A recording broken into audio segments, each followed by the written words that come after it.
Hi, I'm Leadfingers, and this is not a Street League video. It's not.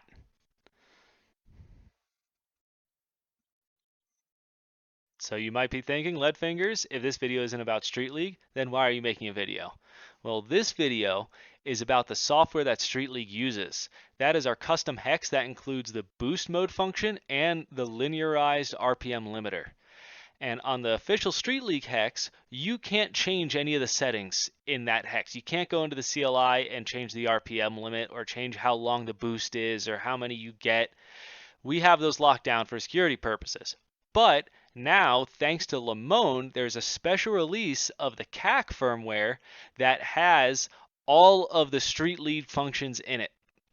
And so right now, you can go on the Betaflight configurator and we're going to show you how to flash that special hex. But first, we have a quick disclaimer. This software that I'm going to show you how to flash right now is not legal at official Street League events. Any event where we are spec checking quads, this software will not pass a spec check. This is not the last warning I'm going to give you, but it is the first one. Do not flash this software and show up at a Street League race. It is illegal for Street League racing. However, it can be a lot of fun, so let's get to it. So, to flash this unlocked version of the Street League software on your own quad, we're going to go to our 10.9 Betaflight configurator and plug in our flight controller. Wait for it to connect, go to the Update Firmware tab. Then from here, we are going to go to Show Release Candidates, enable Expert Mode. In this first drop down, we're going to select Development. Then we're going to click Auto Detect for our board and hope that it autofills. If this doesn't autofill, make sure you go through this drop down and select the correct board before you do any other steps. That's very important.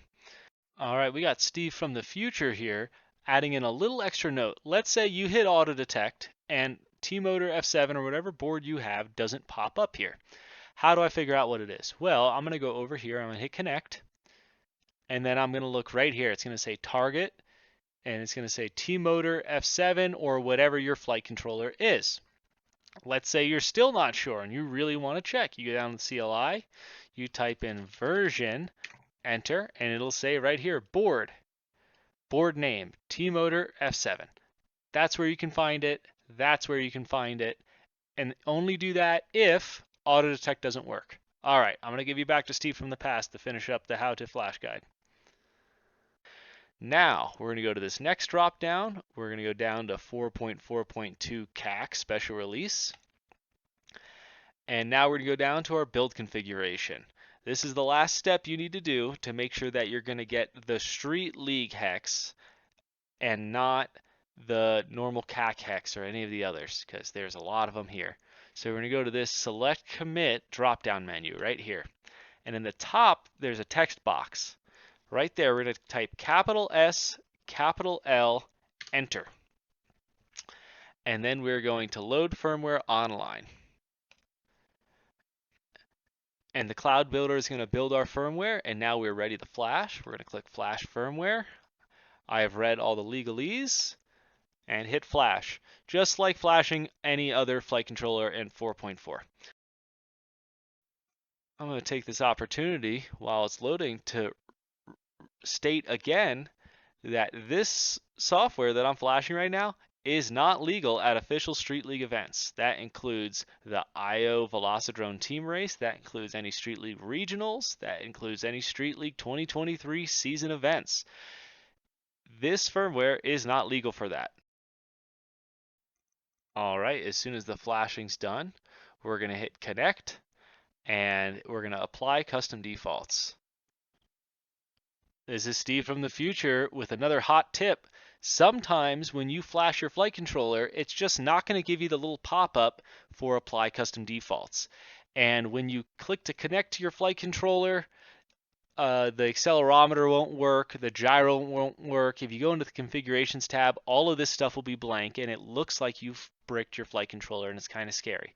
But that's okay because you have it, and I'm going to show you how to fix it right now. You're going to go into the video description, you're going to click on this link, and it's going to bring you to this GitHub page. This GitHub page contains all of the custom defaults for every flight controller that Betaflight supports. So you're going to scroll down this list until you find a flight controller, until you find your flight controller specifically. You're going to click on it.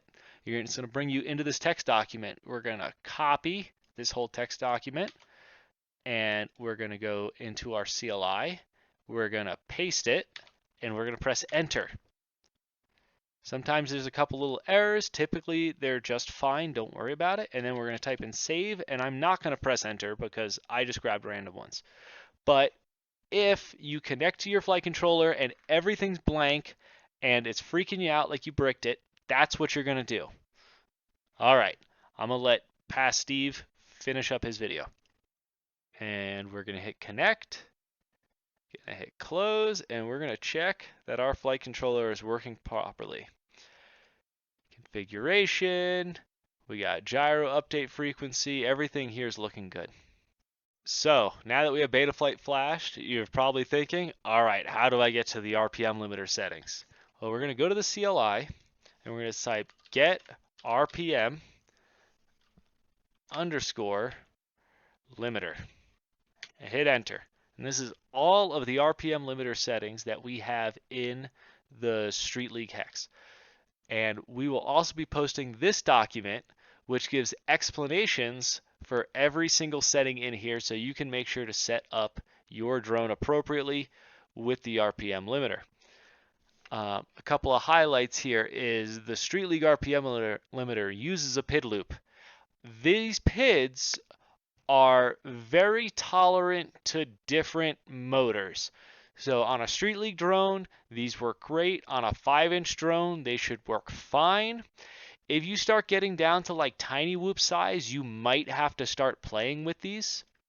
You'll know when there's an issue when the drone bounces off the RPM limiter at full throttle. So what I would do is, do your hover test, make sure that the drone is not getting hot motors or something like that, and then do a full throttle punch in a straight line across the ground.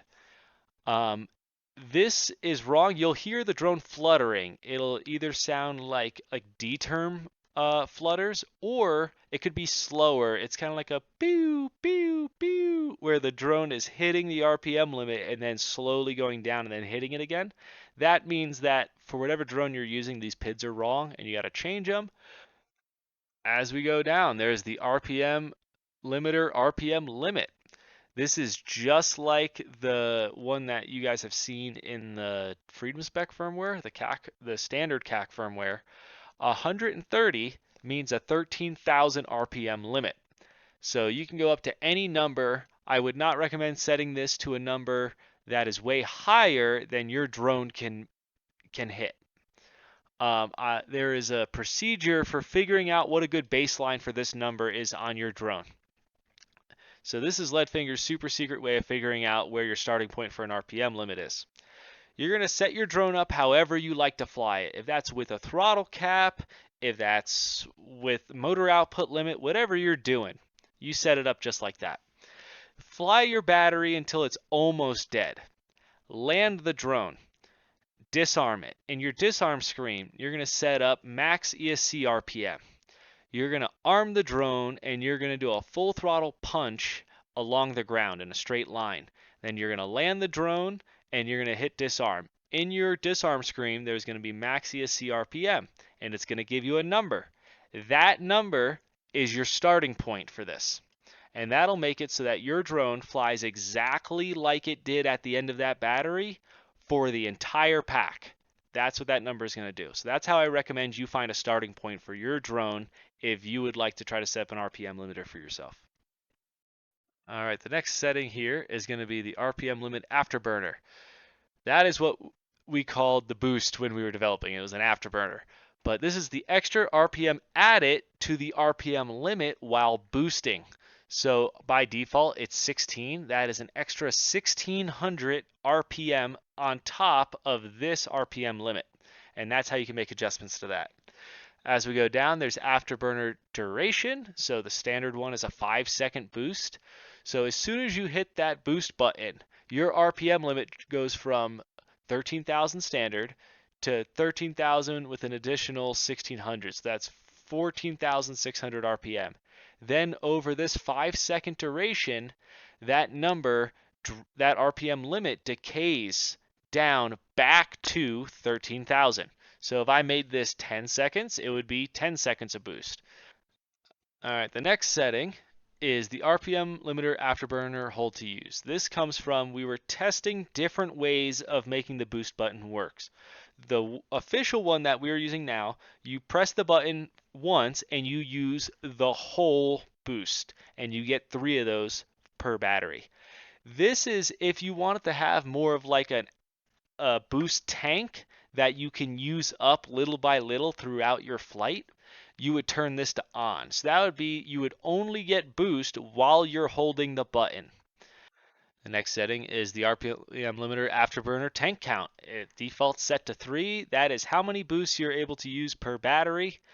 There is the RPM limiter afterburner reset. This determines if the boost is recovered when you disarm. We mostly use this for testing, so we could like use 3 boosts and then land, disarm, arm the quad, put the drone back up in the air, and then have the boost back. The RPM limiter acceleration limit is for equalizing motors. Increasing this number increases the amount of time it takes for the motors to reach the RPM set point. So if you set this to 0, you basically have an open class quad again. It will spin the motors up as quickly as it is able. Then we have the RPM limiter idle RPM, which is equal to 17. This is really important if you're flashing it to anything that's not a Street League quad.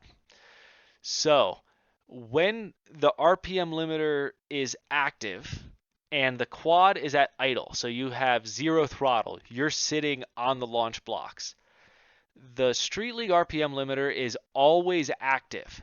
So that's why we call it fully linearized.